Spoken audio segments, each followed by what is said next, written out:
Globalização e Cidadania, por Pedro Dalari. Professor Pedro Dalari, o que o senhor tem a dizer sobre o Programa Mundial de Alimentos da ONU, que foi contemplado com o Nobel da Paz? O Programa Mundial de Alimentos das Nações Unidas, o PMA, vai receber o Prêmio Nobel da Paz, referente a 2020, em cerimônia que ocorrerá no dia 10 de dezembro, quando se celebra a figura de Alfred Nobel, que foi quem criou este prêmio, e todo o conjunto de prêmios Nobel que são oferecidos todos os anos.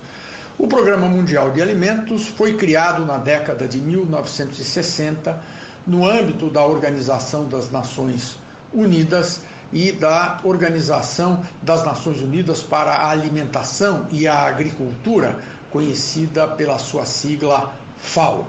É um programa que atua justamente para combater a fome no mundo e que em 2019 alcançou 97 milhões de pessoas em 88 países onde a situação da fome é mais grave.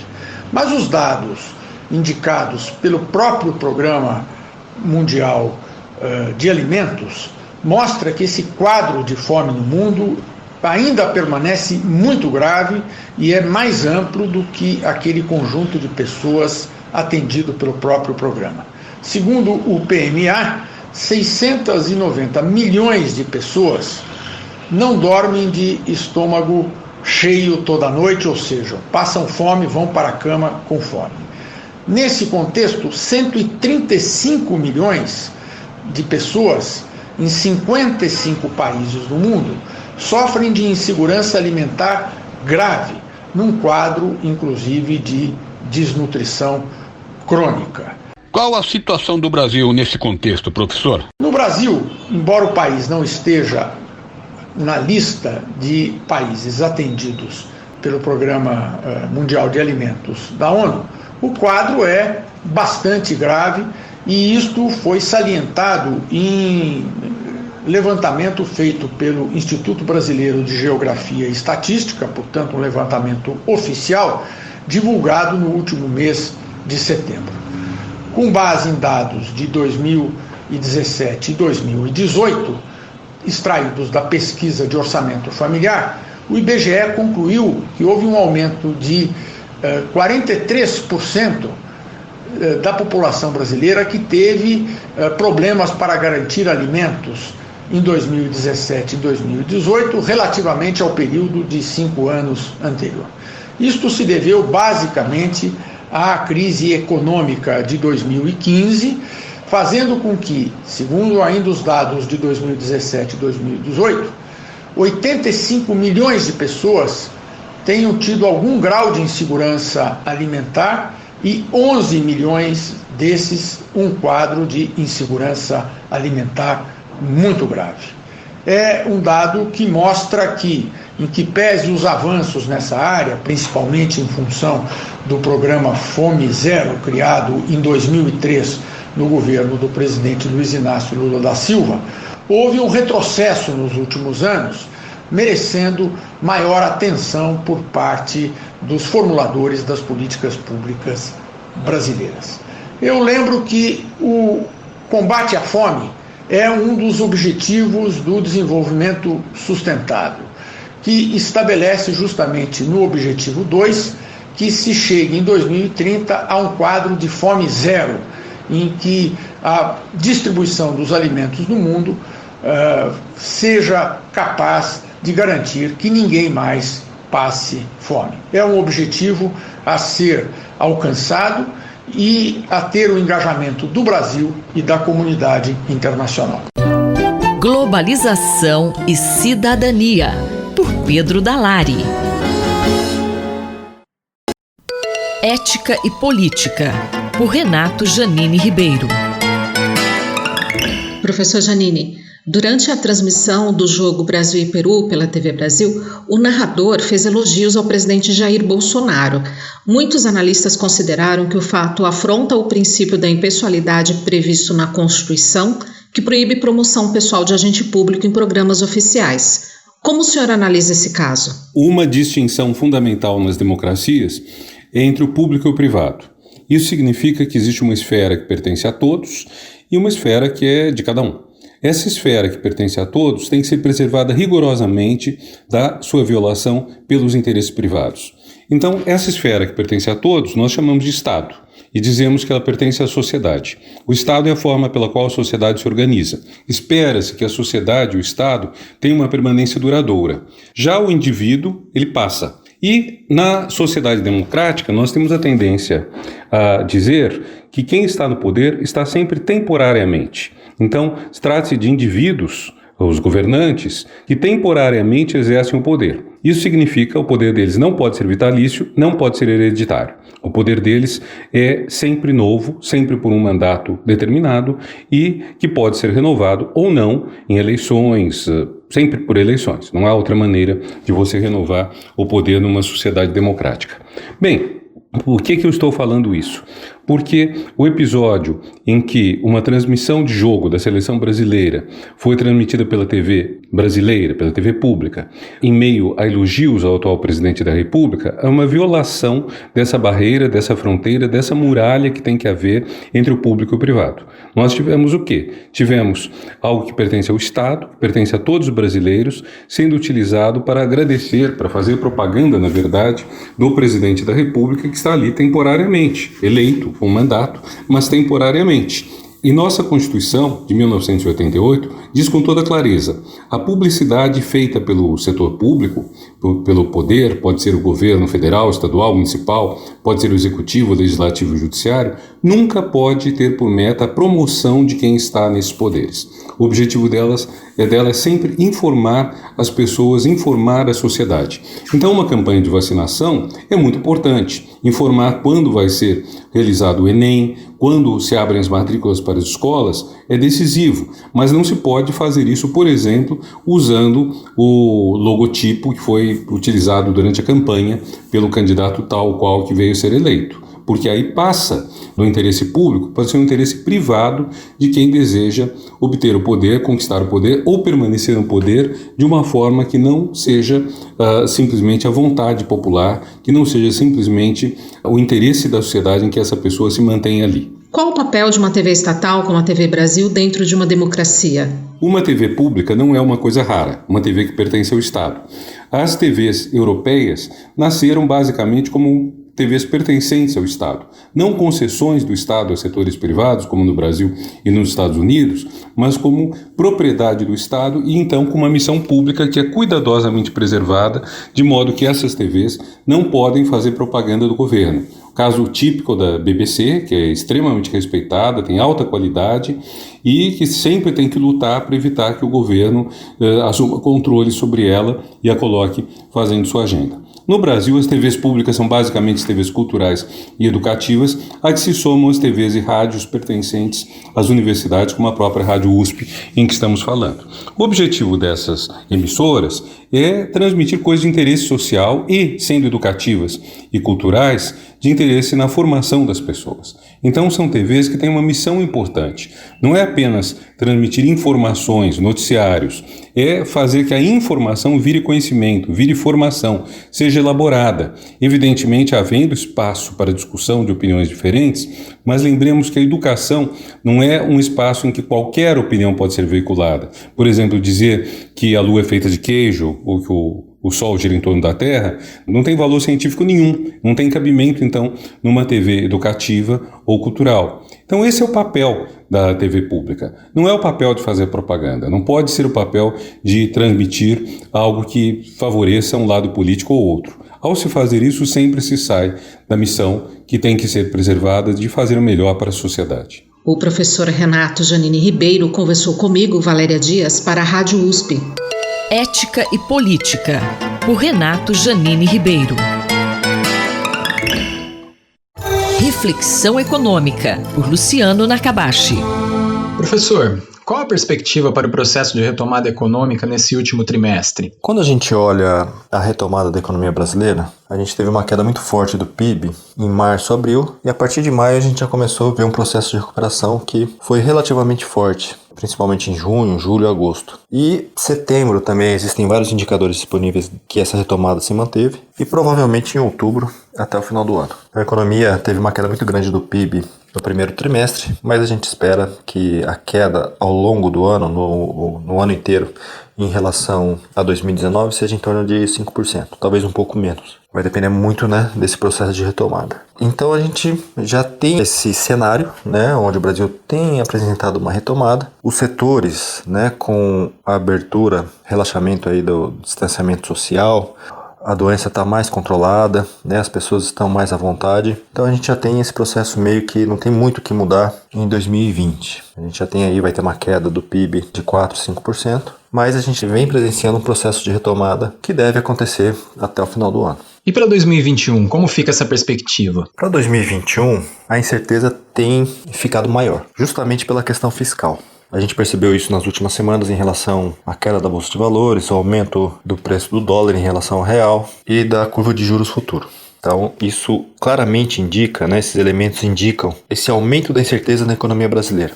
A gente tem dois problemas principais que vêm sendo destacados pelos analistas econômicos. O primeiro deles é o fim do auxílio emergencial e o segundo é essa trajetória da relação dívida-PIB, que está relacionado ao déficit orçamentário. Em relação ao primeiro ponto, foi fundamental esse processo de ajuda, tanto às empresas quanto às famílias mais vulneráveis, nesse momento de pandemia, né, uma questão de bem-estar da população. Esse é um dos papéis do governo, né, auxiliar as pessoas que são menos favorecidas, sobretudo nos momentos mais difíceis. Mas a perspectiva é que haja retirada a partir do ano que vem. Então, de fato, é fundamental pensar nos mais pobres, aliviar a pobreza, mas a gente tem que criar as condições para que isso seja feito. Ou seja, não adianta criar um renda cidadão, uma renda Brasil, com os valores relativamente altos, abrangendo uma boa parte da população que precisa, se a gente não tem condições para isso, porque o efeito sobre o desempenho da economia brasileira vai acabar prejudicando ainda mais essas famílias que são mais pobres, né? Porque a gente viu nas recessões que a gente tem passado nesses últimos anos, que são justamente as famílias mais pobres,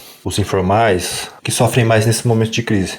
São as pessoas menos escolarizadas, que enfrentam maior desemprego, são aquelas mais vulneráveis, né, a choques na economia, tem menos uma rede social e uma rede de proteção que é mais fraca, de uma forma geral, e acabam sendo as mais atingidas. Então a gente, para reduzir a pobreza no Brasil, é fundamental, né, a gente tem que manter um crescimento mais alto da economia brasileira e uma renda como o Bolsa Família é fundamental também. Só que tem que ser como o Bolsa Família, focando de fato naquelas famílias que são mais pobres, porque os recursos são escassos. Tem que ter essa contrapartida, né, para as crianças estarem indo à escola.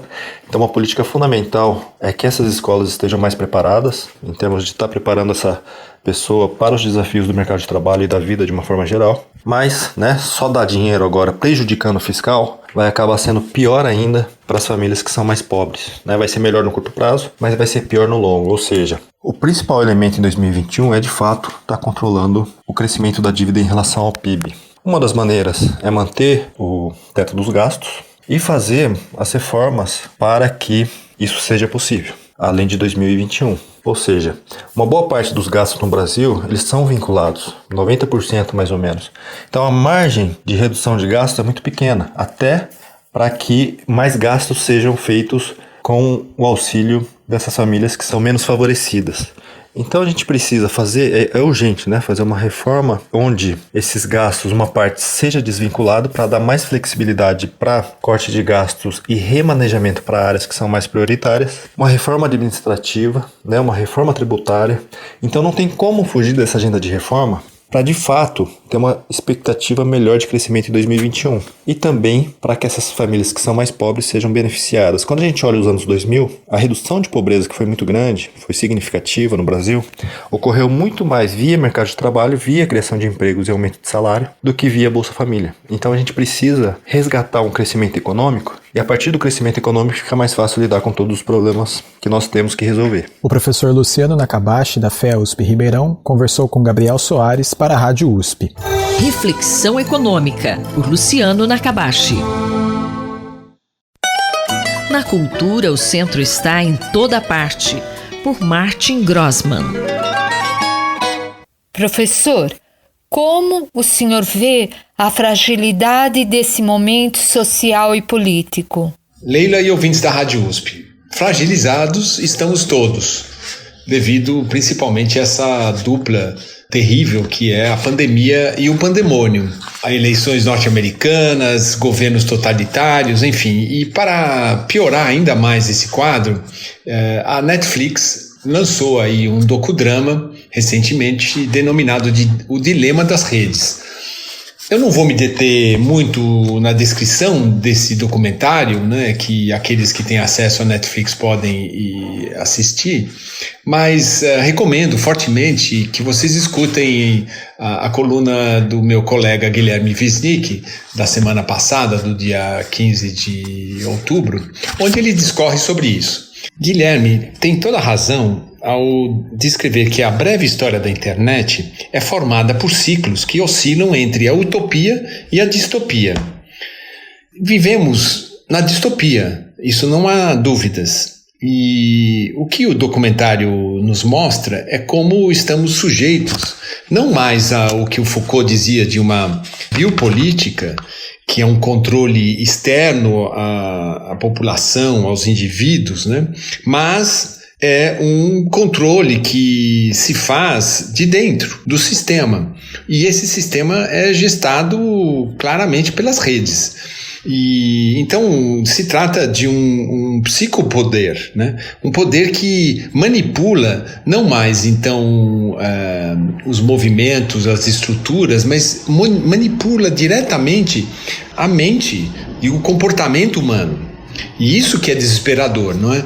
O filósofo sul-coreano Byung-Chul Han descreve isso muito bem, uma vez que ele é que cunha essa nova forma de poder, a psicopolítica, e diz o seguinte: a possibilidade de decifrar modelos de comportamento a partir do Big Data, que é isso que está acontecendo, né, com esses programas que nos comandam, ela enuncia de fato esse começo, esse limiar de um novo poder totalitário, porque ele se impondera do comportamento social das massas ao acessar a lógica inconsciente, não só dos grupos, mas também dos indivíduos. Então, a preocupação é real e devemos olhar para isso, mas eu recomendo falarmos um pouco de utopia. Mas o que é essa utopia na internet? A internet, quando foi comercializada, quando abriu-se, né, para o mundo, saindo do ambiente militar e também universitário, ela gerou um entusiasmo, gerou uma utopia mesmo, né, da possibilidade de estruturarmos uma sociedade mais democrática, mais interligada, mais transparente, para enfrentar esses dilemas que são apresentados pela Netflix, né, no dilemas das redes. Nós temos que voltar às bases utópicas, né, sem ser românticos, mas buscar nas universidades, na própria sociedade consciente da situação na qual estamos, né, novos ideais, novas formas de resistência e novas formas de atuação,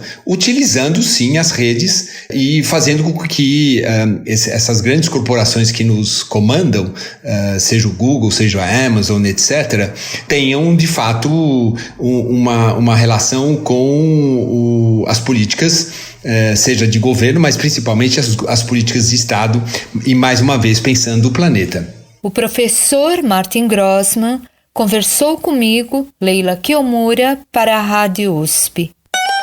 Na cultura, o centro está em toda parte, por Martin Grossman.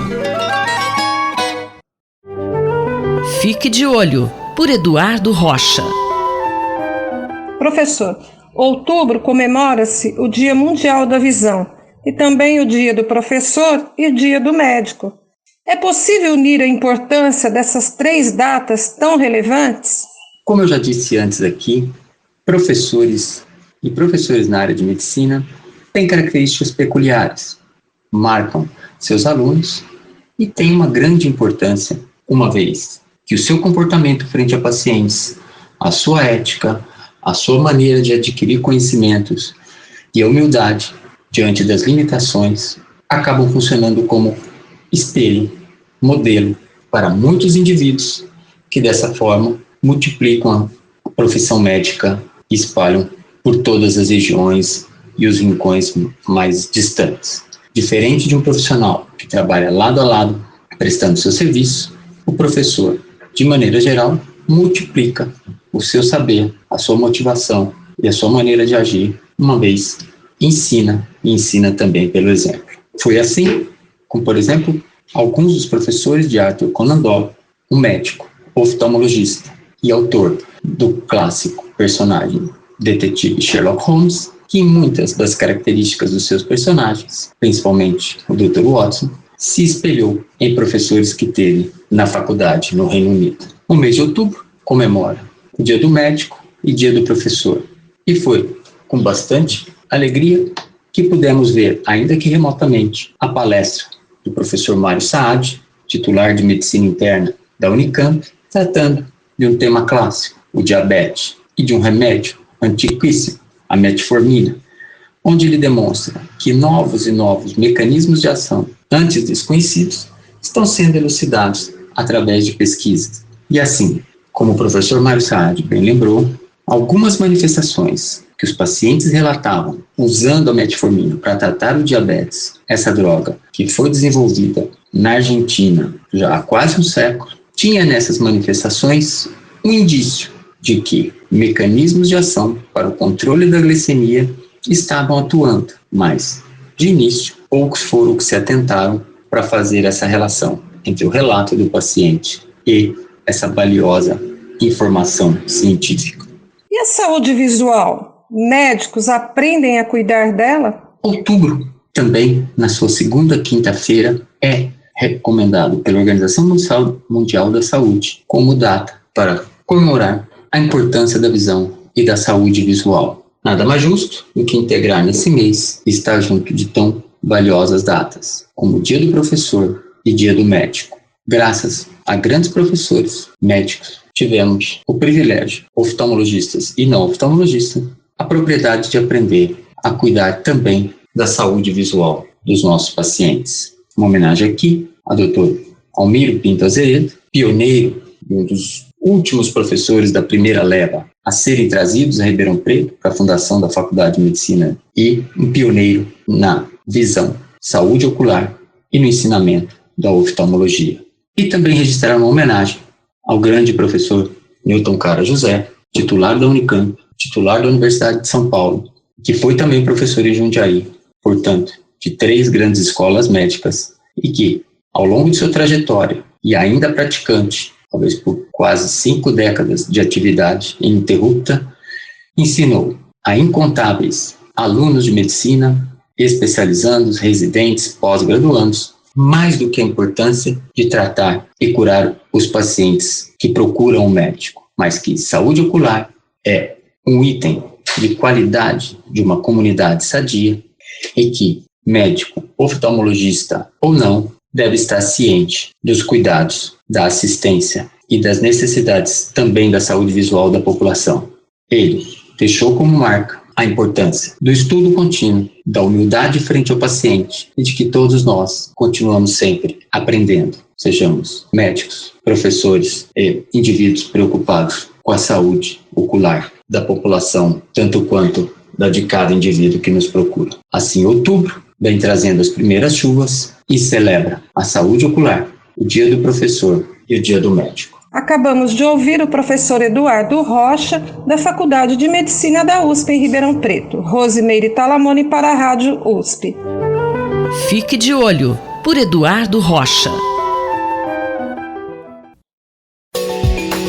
Ciência e cientistas, com Paulo Nussweig. Professor, qual é o tema das pesquisas realizadas pelos vencedores do Prêmio Nobel de Física? Caro Júlio, caras e caros ouvintes, na semana do dia 5 de outubro foram anunciados os laureados com o Prêmio Nobel em 2020, ocasião em que atenções do mundo inteiro se voltaram a reconhecer avanços importantes do conhecimento que beneficiem a humanidade. O Prêmio Nobel de Física foi conferido a 3 cientistas por desvendarem alguns dos segredos de objetos fascinantes que ainda desafiam a nossa compreensão, os buracos negros. Metade do prêmio será concedida ao britânico Roger Penrose, por descobrir que a formação de buracos negros é uma predição robusta da teoria da relatividade geral, e a outra metade ao alemão Reinhard Genzel e à norte-americana Andrea Ghez, por descobrirem um objeto compacto supermassivo no centro da nossa galáxia. Gostei do comitê ter reconhecido esse ano contribuições teóricas e experimentais ou observacionais complementares. No mesmo ano de 1915, em que Einstein formulou a teoria da relatividade geral, o físico alemão Karl Schwarzschild mostrou que as suas equações levavam a soluções com singularidades no espaço-tempo, pontos onde grandezas da teoria seriam infinitas.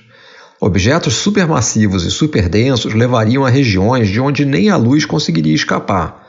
Mas diversos físicos, incluindo o próprio Einstein, consideraram que as soluções de Schwarzschild eram apenas artefatos matemáticos que não poderiam ocorrer na natureza. Apenas em 1965, 10 anos após a morte de Einstein, Roger Penrose desenvolveu ferramentas matemáticas sofisticadas que permitiram mostrar que o processo de formação de buracos negros é uma previsão robusta da teoria.